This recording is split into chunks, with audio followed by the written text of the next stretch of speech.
Dysfunctional vet. What I have here is I have one of these landscaping timbers, flat on one side, kind of rounded. It is probably the top of a pine tree, about 6 inches in diameter. A lot of pine trees will grow like this. They're really pretty worthless unless you're doing pine wood or doing this landscaping timber like what you see here. I'm going to use this for a post. Now it's got a big crack. See there? I'm not worried about that. If I need to, I'll just brace it up. But if you notice, I punched these holes in here. And this one right here, if you can see it, is filled with borate. These are borate rods. I get them from this place I'm putting on the screen right now. They are expensive.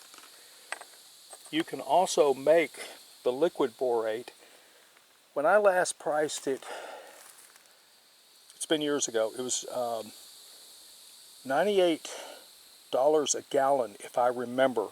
Or you can make it, well, I don't know, with today's prices, this third term of a certain president who brought us high gas prices back in 2008. Now, with the current administration, him bringing back these high prices. Anyway, this stuff was expensive back then. I don't know what it is now.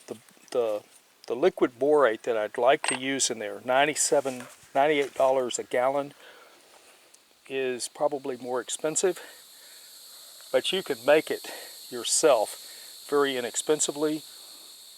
If you go on the web, you can find some recipes. I recommend, if you do this, you adhere to extremely safety precautions. Label everything as poison because it's not healthy for plants, animals, or people. It's designed to preserve wood. It is a wood preservative. And believe it or not, it's made of common materials, but it is not something you want your animals to get into, or your kids. All right, what I'm doing is I'm adding just a little bit of water into this, because this stuff is activated by water. Now this water, as you can see, is running down this seam, and it's going to leach out. But what the water does is it causes this stuff to leach into the wood.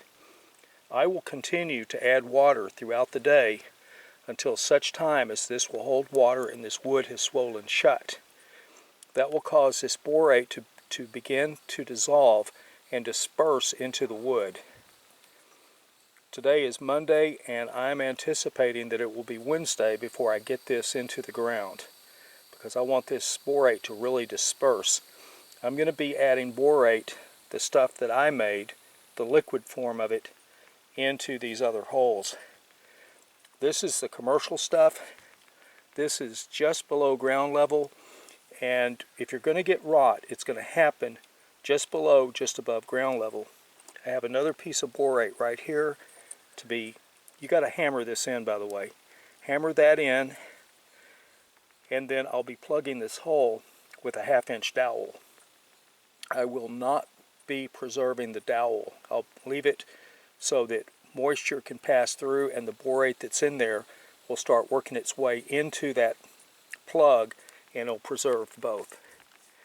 Now, this method, these things right here are used to preserve wooden homes. They bore the holes, they put these into the beams and timbers. It stops fungus, it stops termites, it stops any type of biological action. It stops everything.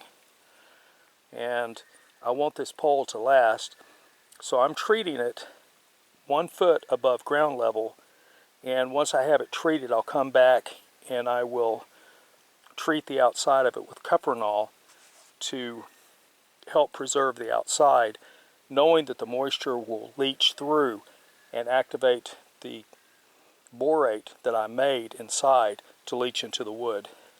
So between the very light cuprinol treatment that it got, the borate inside, and then the second cuprinol treatment that I'm going to give it, this thing should last about 10-15 years, maybe longer. I won't know until the time is up. I did a similar post to this in 2017, I think it was. And that post, I used just the Cuprinol. I drilled holes through it, and I filled it with Cuprinol. I did that for, I think, 2 weeks, keeping it filled. And here it is, 2022, and the thing is still very solid, showing no signs of rotting, although the outside layers of wood right here are cheeking heavily on that post that I put into the ground. With that said, dysfunctional vet out.